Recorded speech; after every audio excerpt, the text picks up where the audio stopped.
दोस्तों, आज मैं आपको एक ऐसी कहानी सुनाने जा रहा हूं जो आपने इससे पहले कभी नहीं सुनी होगी। ये कहानी दो सगी बहनों की है। एक थी सांवली, जिसे बचपन से ही लोग ताने देते आए थे, जिसे उसकी अपनी सगी बहन ने मेहमानों के सामने कहा, ये मत बताना कि तुम मेरी बहन हो। जिसे अपनी बहन के घर काम करने के बाद बदले में वो खाना मिलता था जो बच्चों के हाथों से जमीन पर गिरा था।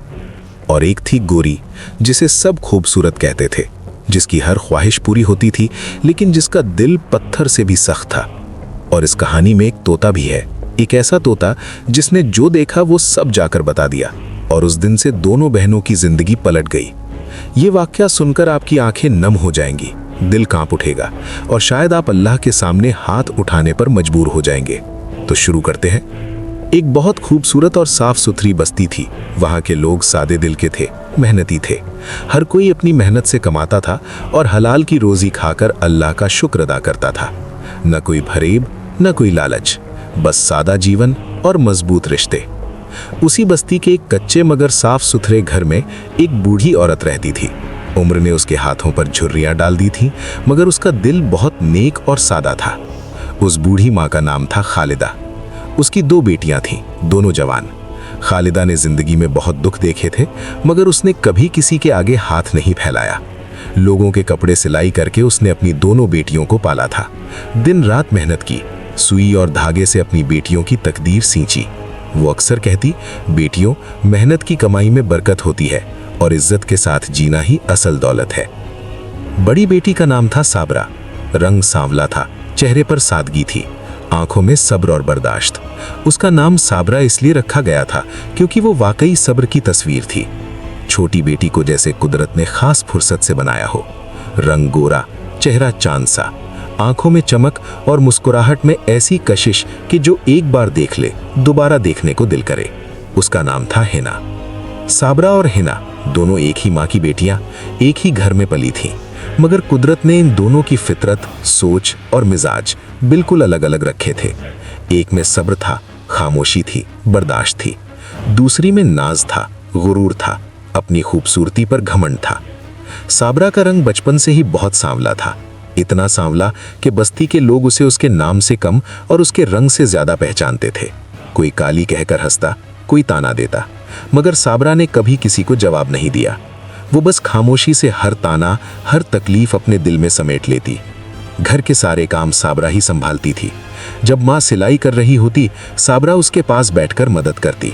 और दूसरी तरफ हिना थी, जो हर वक्त अपनी खूबसूरती के नशे में रहती। उस गांव में एक बड़ी नदी थी, पूरे गांव के लोग वहीं से पानी भरते थे। एक दिन साबरा सुबह बहुत जल्दी उठी और नदी पर चली गई। वहां एक औरत भी आई। उसने साबरा को देखते ही तंज से कहा, हाँ, मैं सब समझती हूँ, तुम इसलिए जल्दी आई हो ताकि लोगों के ताने न सुनने पड़े। आखिर सब जानते हैं तुम कितनी काली हो और तुम्हारी बहन कितनी गोरी और खूबसूरत है। साबरा खामोश रही। वो औरत बोलती ही जा रही थी, मगर साबरा ने पानी से भरा मटका उठाया और तेज कदमों से वहां से चल दी। उसकी आंखों से आंसू खामोशी से बहते जा रहे थे। रास्ते में एक पेड़ के नीचे उसकी नजर पड़ी। वहां एक तोते का नन्हा सा बच्चा जमीन पर पड़ा था, बुरी तरह फड़फड़ा रहा था, न जाने सर्दी से या भूख से। उस बच्चे को देखकर साबरा अपना सारा दुख भूल गई। वो रुकी, मटका नीचे रखा, आगे बढ़कर उस नन्हे से तोते को उठा लिया, अपने दुपट्टे में लपेट लिया। घर पहुंचकर उसने दूध गर्म किया, रोटी के छोटे छोटे टुकड़े किए। कुछ देर बाद उस नन्हे तोते में जान आने लगी। साबरा उसे प्यार से सोनू कहकर बुलाने लगी। हिना ने जब ये देखा तो तंज से बोली, हाँ, अब तुम जानवरों के बच्चे ही पालती रहो। मगर साबरा ने कोई जवाब नहीं दिया। वो खामोशी से उस नन्हे तोते की देखभाल में लगी रही। एक दिन खालिदा परेशान होकर सिलाई कर रही थी। उसकी ननद आई। उसने खालिदा से कहा, भाभी, ऐसा करो, बड़ी बेटी को छोड़ो, वो सांवली है, उसकी शादी होनी ही नहीं। उसके चक्कर में छोटी वाली की उम्र भी गंवा दोगी। पहले हिना की शादी कर दो, उसकी खूबसूरती देखकर लड़के खुद लाइन में लग जाएंगे। खालिदा ने सख्त लहजे में कहा, आपा, ऐसी बातें मत किया करें। मेरी दोनों बेटियां मेरे लिए बराबर है। मैं एक को छोड़कर दूसरी की शादी कैसे करूं? ये सारी बातें दरवाजे के पीछे खड़ी साबरा सुन रही थी। हर लफ्ज उसके दिल पर पत्थर बनकर गिर रहा था। उसकी आंखों से खामोश आंसू बहने लगे, मगर वो बोली नहीं। उसने खुद को संभाला, चाय बनाकर लाई, एक कप माँ के लिए, एक कप बुआ के लिए। बुआ ने चाय का कप देखा और मुंह बनाकर बोली, न जाने आज मैंने किस मनहूस का सुबह सुबह चेहरा देख लिया। ये कहकर वो तेजी से घर से बाहर निकल गई। साबरा वहीं खड़ी रह गई। उधर हिना ने माँ से कहा, माँ, मैंने तुम्हें कितनी बार कहा है कि मुझे ऐसे काम मत कहा करो। अगर मैं ये सब करूंगी तो मैं भी साबरा की तरह सांवली हो जाऊंगी। माँ ने नरमी से समझाया तो हिना ने गुरूर से सिर उठाकर कहा, माँ, मैं किसी गरीब के घर नहीं जाऊंगी। मैं इतनी खूबसूरत हूँ कि मुझे कोई राजकुमारी लेकर जाएगा। माँ दोनों बेटियों को देख रही थी, एक गुरूर में अंधी और दूसरी सब्र में डूबी हुई। एक दिन रिश्ता देखने के लिए कुछ लोग आए। बुआ ने जल्दी से कहा, हिना को सामने करो, मगर खालिदा ने साफ कहा, पहले बड़ी बेटी साबरा आएगी, उसके बाद छोटी की बारी। साबरा को मेहमानों के सामने बुलाया गया। वो लोग एक दूसरे की तरफ देखकर धीमी आवाज में बोले, ये कौन सी सांवली बेटी सामने बिठा दी है। वे लोग चाय पिए बिना ही उठ गए। उस रात साबरा बहुत रोई। रात होते होते उसे बुखार चढ़ गया। वो चारपाई पर कमजोर सी पड़ी थी। सोनू, वो नन्हा तोता, बेचैन हो गया। वो उड़ता हुआ आया और चारपाई के पास बैठ गया। अपनी नन्ही चोंच से साबरा के बाल हल्के हल्के खींचने लगा, जैसे जगाना चाहता हो। साबरा ने आंखें खोली और तब कुछ ऐसा हुआ जो साबरा ने सोचा भी ना था। वो तोता बोला, इंसानों की तरह, साफ नरम आवाज में, आज तुम्हें बुखार है इसीलिए तुम उठ नहीं पाई हो। परेशान मत हो, तुम बहुत जल्दी ठीक हो जाओगी। देखना, एक दिन तुम्हारे लिए बहुत अच्छा रिश्ता आएगा। तुम रानी बनोगी, सब तुम्हें इज्जत देंगे। साबरा चौंक कर तोते को देखने लगी। अरे सोनू, तुम तो बातें भी करते हो, तुम इंसानों की तरह बोल सकते हो। सोनू ने गर्दन हिलाई। हाँ, मैं बोल भी सकता हूँ, सुन भी सकता हूँ और सब कुछ देख भी सकता हूँ। साबरा के गांव से कुछ दूरी पर एक और गांव था। वहां एक बहुत अमीर शख्स रहते थे जिन्हें लोग इज्जत से नवाब साहब कहते थे। जमीनें, दौलत, इज्जत, किसी चीज की कमी नहीं थी। नवाब साहब का एक ही बेटा था, उसका नाम था शहरोज। देखने में बेहद खूबसूरत, लेकिन नवाब साहब परेशान थे। दूर दूर से अमीर घरानों की लड़कियों के रिश्ते आ रहे थे, लेकिन शहरोज किसी पर हाँ नहीं कहता था। एक दिन नवाब साहब ने एक नजूमी को बुलाया। नजूमी ने आंखें बंद की, कुछ लम्हे खामोश रहा, फिर बोला, नवाब साहब, आपके बेटे की शादी जरूर होगी, लेकिन किसी अमीर घर में नहीं, एक बहुत गरीब घर में होगी। ऐसा घर जहां 2 वक्त की रोटी बड़ी मुश्किल से कमाई जाती हो। नवाब साहब हैरान हो गए। उसी दिन शहरोज किसान के कपड़े पहनकर गांव-गांव घूमने निकला। वो अक्सर ऐसे ही निकलता था, कभी मजदूर बनकर, कभी किसान बनकर, ताकि देख सके कि सबसे ज्यादा मोहताज कौन है, किसके घर में चूल्हा जलना मुश्किल है। उस दिन वो साबरा के गांव की नदी के किनारे पहुंचा। तभी तेज आंधी आई, मिट्टी हर तरफ उड़ने लगी। शहरोज की आंखों में मिट्टी चली गई और उसी वक्त उसने एक आवाज सुनी, एक लड़की की आवाज जो दुआ पढ़ रही थी। आंधी के शूर में भी वो आवाज बहुत प्यारी लग रही थी। शहरोज ने धुंधली आंखों से देखा, एक लड़की जिसके हाथ में मटका था और उसके कंधे पर एक परिंदा बैठा हुआ था। आंधी रुकी तो वो लड़की जा चुकी थी। शहरोज वहीं खड़ा रहा और उसने दिल में कहा, ये लड़की कौन है, मैं इसे जरूर ढूंढूंगा। अगर ये मुझे मिल गई तो मैं इसी से शादी करूंगा। शहरोज खालिदा की दुकान तक पहुंचा। कपड़े सिलाई के बहाने बार बार आने लगा, मगर उसकी नजरें हमेशा हिना पर टिकी रहती थीं। हिना भी उसे देखकर बहुत खुश होती। उसे जरा भी अंदाजा नहीं था कि ये आम सा किसान नवाब का बेटा है। एक दिन खालिदा ने बहुत सारे पैसे दिए और साफ लफ्जों में कहा, खाला, मैं आपकी बेटी से शादी करना चाहता हूँ। खालिदा हैरान हो गई।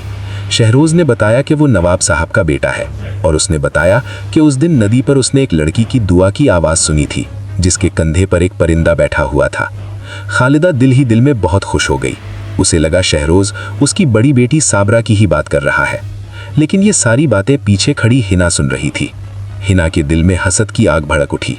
उसने दांत भींचे और मन में सोचा, इतना अमीर नवाबजादा और खूबसूरत लड़का मेरी सांवली बहन से शादी करे, ये मुझसे बर्दाश्त नहीं होगा। ये शादी तो मुझसे ही करेगा। हिना ने चुपके से उस आदमी के पास जाकर पूछा जो परिंदे पालना जानता था। उससे सारी बातें सीखी कि परिंदों को कैसे अपने काबू में किया जाए। फिर वो घर लौट आई। अब वो सोनू से नर्म आवाज में बातें करती, मुस्कुराती और दिखावे का प्यार जताती। एक दिन फिर रिश्ता आया। हर बार की तरह इस बार भी हिना को पसंद किया गया, मगर हिना ने इनकार कर दिया क्योंकि वो तो शहरोज को चाहती थी। साबरा बिना कुछ कहे घर से बाहर निकल गई। आंखों से आंसू बह रहे थे। वो चलते चलते गांव के बाहर एक पेड़ के नीचे जाकर बैठ गई और जोर जोर से रो पड़ी, ऐसे जैसे बरसों का दुख एक साथ बाहर आ गया हो। रोते हुए उसने कहा, सोनू, तुम नहीं देखते, मेरा पूरा गांव मेरा मजाक उड़ाता है। मैं इतनी बदसूरत हूं कि लोग मुझे इंसान भी नहीं समझते। उसने हिचकियों से कहा, कभी कभी दिल करता है कि कहीं जाकर जान ही दे दूं। सोनू घबरा गया। वो फौरन बोला, नहीं, ऐसा मत सोचो, किस्मत में जो लिखा होता है वो होकर ही रहता है, तुम रो मत। साबरा ने कहा, मेरी किस्मत में सिर्फ दुख लिखे हैं। सोनू ने उसे बहुत समझाया। हिना ने एक ऐसा खेल खेला जिसके बारे में किसी ने नहीं सोचा था। उसने शहरोज से कहा, क्या तुम्हारे गांव में कोई ऐसा लड़का है जो किसी सांवली लड़की से शादी कर ले? शहरोज ने सादगी से जवाब दिया, हाँ, एक लड़का है, एक टांग से मजदूर है, छोटा सा घर है, मगर दिल का बुरा नहीं, बहुत नेक है। हिना ने शहरोज को धोखे में रखकर कहा, देखो, जिस दिन हमारी शादी हो उसी दिन मेरी बड़ी बहन की भी शादी होनी चाहिए। मेरी माँ हमेशा से पहले बड़ी बहन की शादी करना चाहती थी। शहरोज ने ये बात नेकी समझकर मान ली। शादी का दिन आ गया। उस दिन सोनू जोर जोर से चिल्लाता रहा, धोखा हो रहा है। मगर किसी ने उस पर ध्यान नहीं दिया। निकाह हो गया, सब कुछ हो चुका था। जब दोनों दूल्हों के चेहरे से पर्दा हटाया गया तो खालिदा वहीं की वहीं जम गई। उसने देखा कि साबिरा एक मजदूर शख्स के साथ है और हिना नवाब के बेटे के साथ। एक पल में सब समझ में आ गया। उसकी अपनी सगी बेटी ने अपनी बहन के साथ ऐसा धोखा किया था जिसका तसव्वुर भी नहीं किया जा सकता। वो चीख उठी। उसी लम्हे उसने अपना सीना पकड़ा और जमीन पर गिर पड़ी। साबिरा दौड़ती हुई आई, माँ, माँ, उठो। मगर माँ इस दुनिया की सारी तकलीफें पीछे छोड़ चुकी थी। वो उसी सदमे में इस दुनिया से रुखसत हो चुकी थी। साबिरा माँ के सीने से लिपटकर बिलख बिलख कर रोने लगी और हिना वहां खामोश खड़ी थी। माँ के जाने के बाद जब सोनू ने साबिरा को सारा सच बताया कि उसके साथ कैसा धोखा हुआ था, तो साबिरा का दिल एक पल के लिए जरूर लड़खड़ाया, मगर उसने सिर झुका लिया।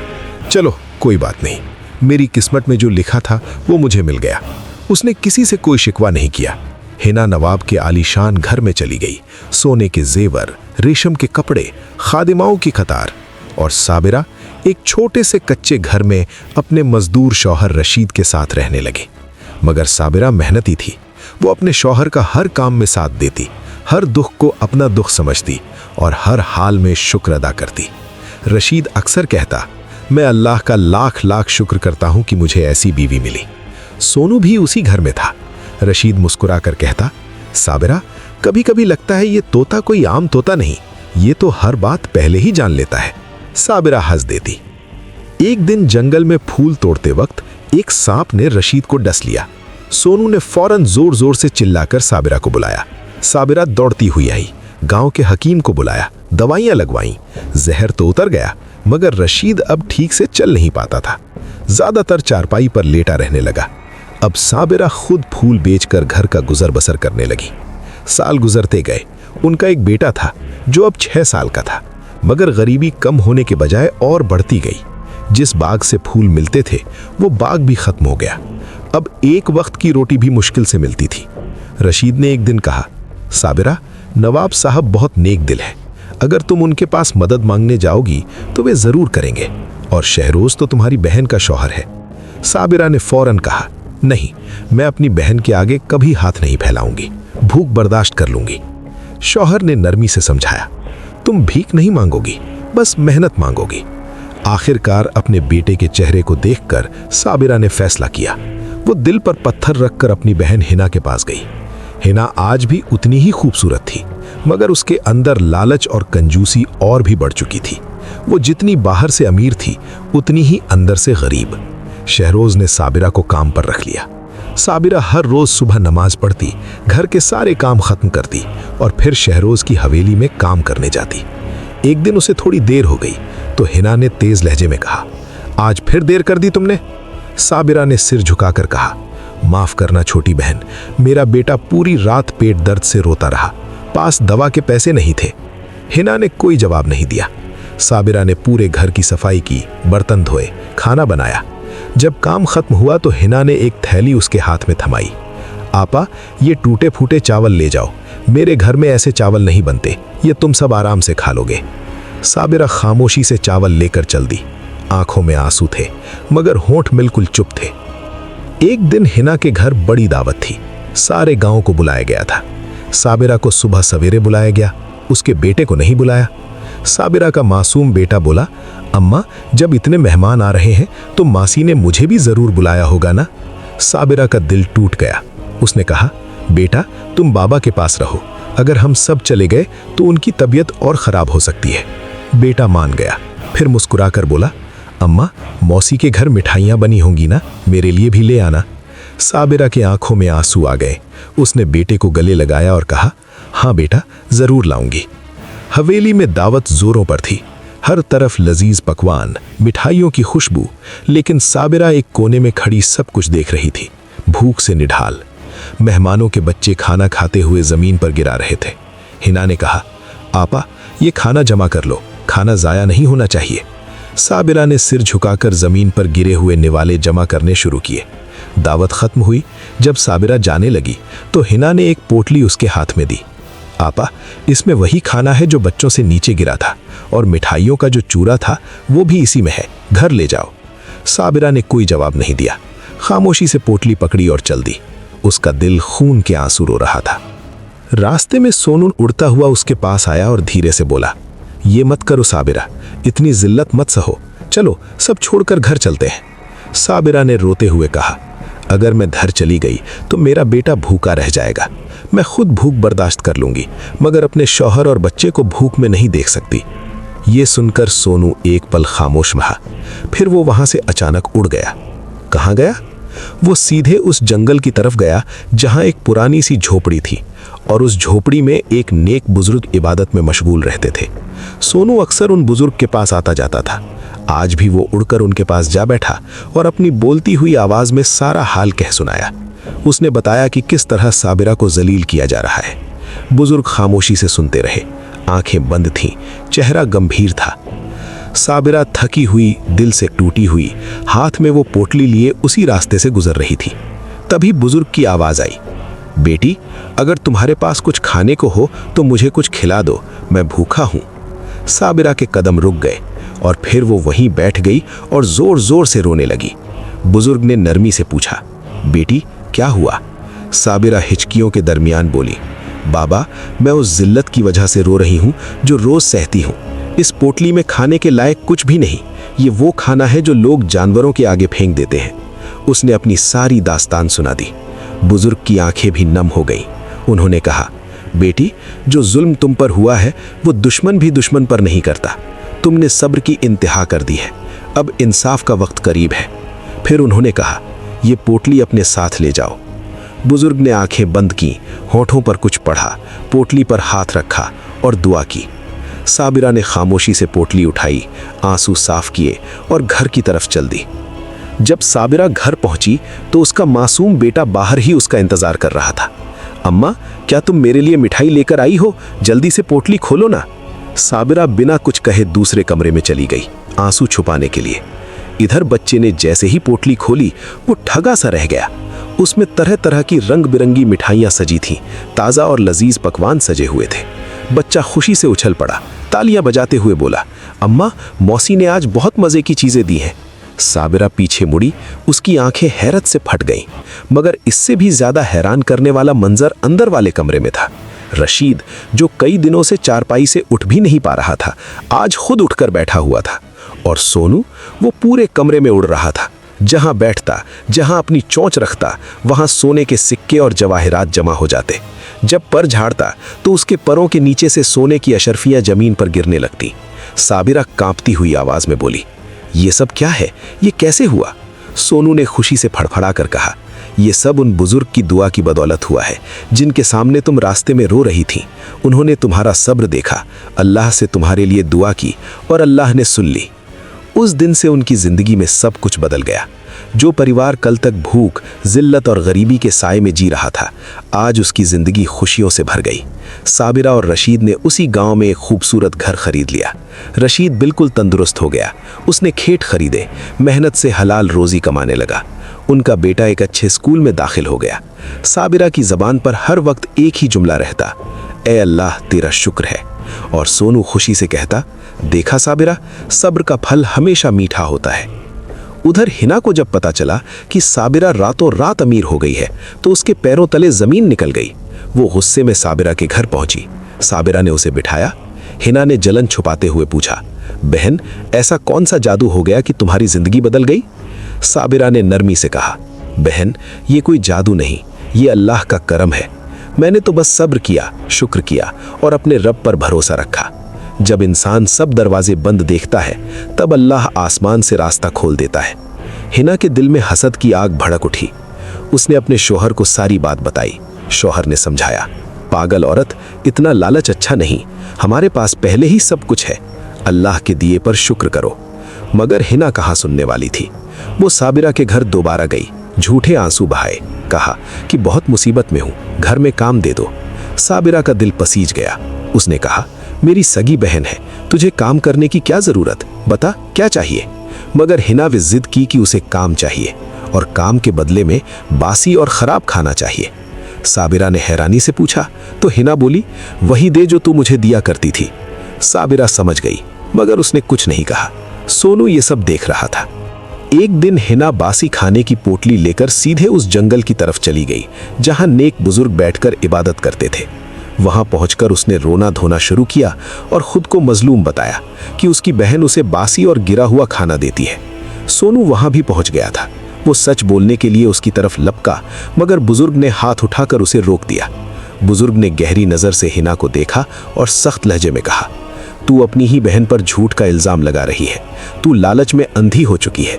तेरी बहन हमेशा अच्छा और ताज़ा खाना देती है मगर तू जानबूझकर बासी खाना लेकर आती है। हिना ने जिद पकड़ ली, नहीं बाबा, मैं झूठ नहीं बोल रही, मैं अपने बच्चों की कसम खाकर कहती हूँ। बुजुर्ग ने दोबारा चेताया, झूठ मत बोल, सच कबूल कर ले वरना अंजाम बुरा होगा। मगर हिना अपनी जिद पर अड़ी रही, चीख कर बोली, अगर मैं झूठ बोल रही हूं तो आप दुआ करें कि मैं इसी वक्त मर जाऊं। बुजुर्ग की आंखों में अफसोस उतर आया। उन्होंने उसकी पोटली पर हाथ रखा, आंखें बंद करके कुछ पढ़ा और बोले, जा, तेरी ख्वाहिश पूरी हो जाएगी। हिना खुशी खुशी घर की तरफ चली मगर जैसे ही वो घर के करीब पहुंची उसके कदम लड़खड़ा गए। उसका घर वो नहीं रहा था जो उसने सुबह छोड़ा था। वो अंदर घुसी तो जहां कभी सोने चांदी के जेवरात और कीमती सामान था वहां अब सिर्फ पत्थर ही पत्थर पड़े थे। उसकी हवेली एक पल में टूट फूटकर एक मामूली झोपड़ी बन चुकी थी। उसकी फसल बर्बाद हो चुकी थी, खेत उजड़ चुके थे। उसका शौहर गुस्से से बोला, मैंने तुझे कहा था इतने लालच में मत डूबो, जो अल्लाह ने दिया था उस पर शुक्र कर। देख, तेरे लालच ने वो सब भी छीन लिया जो हमारे पास था। हिना दीवानावार चीखने लगी। वो भागती हुई उस जंगल की तरफ गई जहां बुजुर्ग थे माफी मांगने के लिए। मगर वहां ना कोई झोपड़ी थी ना कोई बुजुर्ग। जंगल वैसा ही खामोश खड़ा था जैसे वहां कभी कोई आया ही न हो। मायूस और टूटी हुई हिना वापस लौट आई। अब उसके पास न गुरूर था, न दौलत, न वो शान जिस पर वो नाज करती थी। उसकी खूबसूरती जिस पर वो कभी घमंड करती थी किसी काम की न रही। न दिलों में इज्जत बची, न नसीब में सुकून। और उधर साबिरा सब्र, शुक्र और सच्चाई के साथ अल्लाह की दी हुई नेमतों में सुकून से जी रही थी। दोस्तों, इस पूरी दास्तान से हमें जिंदगी के कुछ बहुत जरूरी सबक मिलते हैं। पहला ये कि रंग और खूबसूरती कभी इंसान की असली पहचान नहीं होती। असली पहचान उसके दिल की होती है, उसके किरदार की होती है। दूसरा ये कि सब्र कभी खाली नहीं जाता। अल्लाह हर आंसू देखता है, हर दुख को गिनता है और जब उसका वक्त आता है तो वो ऐसे रास्ते से देता है जिसकी कल्पना भी नहीं की होती। तीसरा ये कि लालच हमेशा नुकसान ही करता है। जो हमारे पास है उस पर शुक्र ना करें तो वो भी चला जाता है। और चौथा ये कि अल्लाह की दुनिया में कोई भी गवाह बन सकता है, कभी कभी एक नन्हा सा तोता भी। अल्लाह हम सबको सब्र दे, शुक्र दे और सच्चाई पर चलने की ताकत दे। आमीन।